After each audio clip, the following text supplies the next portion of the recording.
किसी ने सच ही कहा है कि जो इंटरनेट पे दिखाया जाता है वो रियलिटी नहीं होता।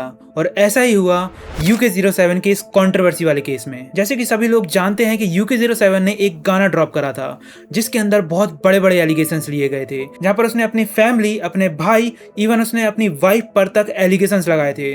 और वो भी कोई छोटे मोटे एलिगेशंस नहीं, 37 लाख की एलिमनी का एलिगेशन, चीटिंग का एलिगेशन। और वहां पर वो अपने आप को एक बड़ा बेचारा बता रहा था जिसको सब लोग धोखा दे रहे थे। पर इस पूरी कंट्रोवर्सी में सबसे बड़ा ट्विस्ट आना बाकी था। वो आ चुका है रितिका चौहान के रिप्लाई के साथ। और रितिका चौहान ने सिर्फ रिप्लाई नहीं दिया, उन्होंने अपने पूरे प्रूफ के साथ रिप्लाई दिया और जितना भी उनके एलिगेशंस थे सबको काउंटर किया। और जिन लोगों को भी UK07 के पूरे एलिगेशंस के बारे में नहीं पता, मेरी पिछली वीडियो में मैंने सारी चीजें कवर करी हैं। तो अब बात करते हैं रितिका चौहान के रिप्लाई की। सबसे पहले एलिगेशन 37 लाख की एलिमनी, जिसमें UK07 ने एलिगेशन लगाया था कि रितिका की माँ उनसे 37 लाख की डिमांड कर रही हैं उनके बच्चे से मिलने के लिए, और अगर वो 37 लाख नहीं देंगे तो उनको नहीं मिलने दिया जाएगा। उसी का रिप्लाई देती है रितिका चौहान। रितिका चौहान ने सीधा ये बोला कि अगर मैंने 37 लाख की डिमांड करी तो उसका लीगल डॉक्यूमेंट कहाँ है, उसका स्क्रीनशॉट कहाँ पे है, मैंने कहाँ पे आपसे इस चीज की डिमांड करी, इसका कोई कॉल रिकॉर्डिंग, कोई स्क्रीनशॉट, कोई लीगल डॉक्यूमेंट तो होगा ही।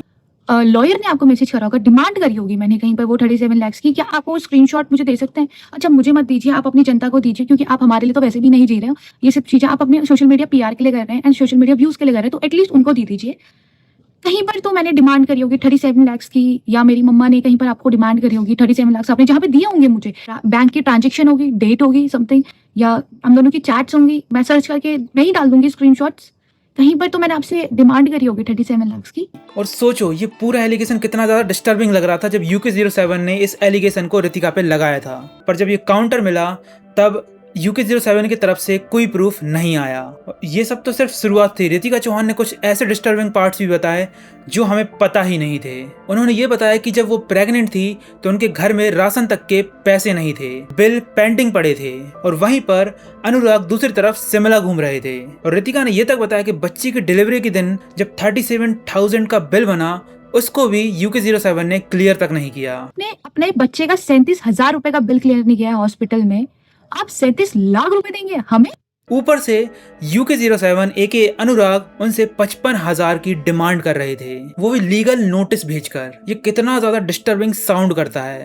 आपसे हॉस्पिटल का बिल तो भरा नहीं गया, बट आपने उस दिन मेरे ऊपर, जिस दिन the day I delivered my baby, उस दिन आपने मेरे ऊपर एक लीगल नोटिस भेजा जिसमें आप मेरे से 55,000 रुपए का क्लेम मांग रहे हैं। I mean सीरियसली, ये वही बंदा है जो अपने म्यूजिक वीडियो के एलिगेशंस में चीटिंग और अपने आप को यूज्ड बता रहा था कि उसका सबने यूज करा।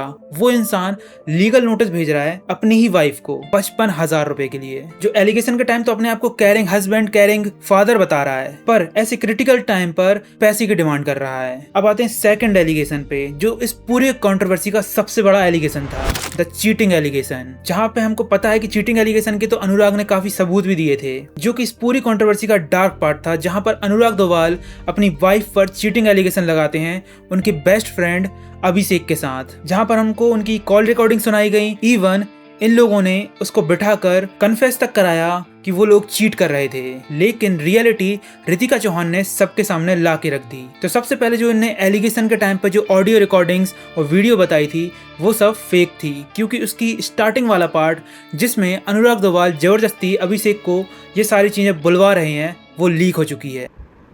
दिखाई यार, सब कुछ रिकॉर्डिंग हो रही है। अभी मेरे मार के मेरा वीडियो निकाल दिया इन्होंने, और निकालेंगे भोसड़ी के, तेरे को वीडियो नहीं दिखाई। अभिषेक ये सिर्फ रिकॉर्डिंग के लिए कर रहा है। अब आप लोग बताओ कि कौन किसके लिए थ्रेट है? ये 4-5 लोग जो किसी को भी पकड़ के मार पीट रहे हैं, टॉर्चर कर रहे हैं। वो इंटरनेट पर आ चुकी है, जहां पर उसे जबरदस्ती मारा गया है, उसके बाद बिठाकर उससे कन्फेस कराया गया है। और जो कि हम आराम से देख सकते हैं कि जब उनका म्यूजिक वीडियो आया है जिसमें ये कन्फेस करा रहे हैं, उसमें अभिषेक को अच्छी तरीके से मारा भी गया है। आप वो चीज नोटिस कर सकते हो। और जब आप ये रिकॉर्डिंग सुनते हो तब आपको समझ में भी आता है कि उसके साथ जबरदस्ती कर 4 लोंडों को बिठाकर उससे कन्फेस कराया गया है, ये सब कैमरे के ऊपर। और इस टाइम पर रितिका भी उसके साथ कॉल पर थी, जिससे साफ पता चलता है कि UK07 रितिका की पूरी इमेज को डिस्ट्रॉय करना चाहता था। पर जैसे ये रिकॉर्डिंग बाहर आई, रितिका ने पूरा नैरेटिव चेंज कर दिया और उससे ये भी क्लियर हो गया है कि UK07 एके अनुराग कितना ज्यादा गिर सकता है अपने क्लाउड के लिए, अपने व्यूज के लिए। और साथ में रितिका ने और भी प्रूफ्स दिए, जहां पर अभिषेक उनकी मम्मी से बात कर रहा है, शादी के टाइम पर वहाँ पर वो कॉन्ग्रेचुलेट कर रहा है। इवन ये भी बताया कि जो अभिषेक है वो रितिका का भाई जैसा दोस्त है, और ये सारी चीजें अनुराग को पहले से पता थी। उसके बाद भी अनुराग ने ये पूरा ड्रामा इंटरनेट पे डाला, अपने म्यूजिक वीडियो में डाला, और ये सब कंट्रोवर्सी में रितिका का ये कहना है कि ये सब पीआर स्टंट का हिस्सा है, जहां पर अनुराग सिर्फ अपने क्लाउड चेस करने के लिए, अपने व्यूज के लिए ये सब ड्रामे कर रहा है। और जितना हमें अब समझ में आ रहा है तो कलम इंक की बात भी शायद सच है, जहां पर कलम इंक का भी यही क्लेम था कि वो अपनी फैमिली को, अपने भाइयों को इस तरीके से ही यूज करता था, और अगर उसकी बात ना मानी जाए तो वो नेगेटिव बातें उनके बारे में बोलने लगता था। और रितिका के अकॉर्डिंग ये सब ड्रामे में उसने एक थर्ड पर्सन को भी इन्वॉल्व करा, जिसका इस पूरी कंट्रोवर्सी में कोई लेना देना नहीं था। और ये पूरा ड्रामा यहीं खत्म नहीं होता, इसमें एक इंसान की और एंट्री होनी बाकी थी, UK07 के मैनेजर की, यानी रोहित की। भाई ये बंदा दोनों साइड ही खेल रहा है, जहाँ पर एक साइड ये अनुराग का सपोर्ट कर रहा है और दूसरी साइड ये रितिका का सपोर्ट कर रहा है। जहाँ पर मैनेजर को रितिका ने एक्सपोज कर दिया, क्योंकि ये मैनेजर जो एक टाइम पर इंटरनेट पे आकर रितिका के बारे में कुछ भी बोले जा रहा है, और वही सेम बंदा इंटरनेट ऑफ कर कर उसे कॉल कर कर उससे माफी मांग रहा है और उसके साइड खड़े होने की बोल रहा है। इसने दिल तोड़ दिया, सारा कितना झूठा यार, हुआ क्या? एक नंबर का झूठा यार, एक नंबर का झूठा इंसान है। साले के लिए कितना क्या किया मैंने भाभी, आपको पता है ना भाभी क्या क्या किया मैंने।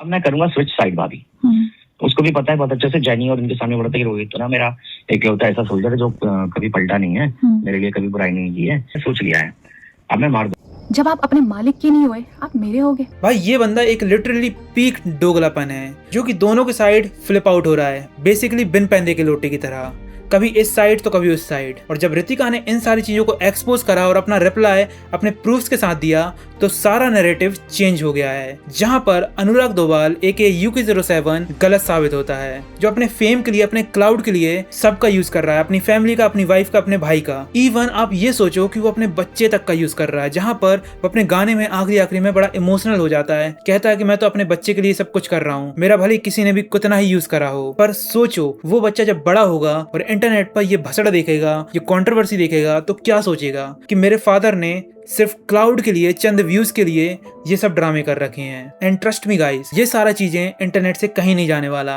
अगर रितिका एंड अनुराग ये सारी चीजें उड़ा भी दें तो रेडिट, ट्विटर पर ये हमेशा रहने वाला है, और इनका बच्चा इन सारी चीजों से नहीं छुप सकता। और जो एलिगेशन खेला है उसका एंड ऑफ द डे बच्चे पर भी इफेक्ट पड़ने वाला है। और अगर इंटरनेट पर कोई चीज आ गई तो उसे मिटाना नथिंग टू इम्पॉसिबल जैसा ही हो जाता है। और एंड ऑफ द डे ये कोई नेटफ्लिक्स शो या बिग बॉस नहीं चल रहा है कि आखिर में खत्म हो जाएगा, हैप्पी एंडिंग हो जाएगी। ये रियल लाइफ है, जैसे आप इंटरनेट पर लाकर सिर्फ क्लाउड की चेस करने के चक्कर में अपनी फैमिली, अपनी रेपुटेशन, सबकी धज्जियां उड़ा दे रहे हो। सोचो भाई, एक इतना बड़ा क्रिएटर ऐसे ऐसे काम कर रहा है, ऐसे ऐसी कंट्रोवर्सी कर रहा है जिससे वो रेलिवेंट रह सके। ये बेसिकली क्लाउड चेस कर रहा है भाई, सिर्फ नेगेटिव कंट्रोवर्सी से, और उसमें घसीट किसको रहा है? अपनी फैमिली मेंबर्स को, अपनी वाइफ को, इवन अपने बच्चे तक को। तो भाई मैं इस पूरे ड्रामे में जाते जाते बस यही कहना चाहूंगा कि इस सब में आपके क्या ओपिनियन है, मैं जानना चाहता हूँ, क्योंकि मुझे नहीं पता कि आगे चलकर कौन सा ट्विस्ट आने वाला है। क्या अनुराग दोवाल अब इससे फिर से रिप्लाई देंगे या फिर ये फाइनल रिप्लाई था? मुझे आपके जो भी थॉट्स हैं कमेंट्स में जरूर बताना,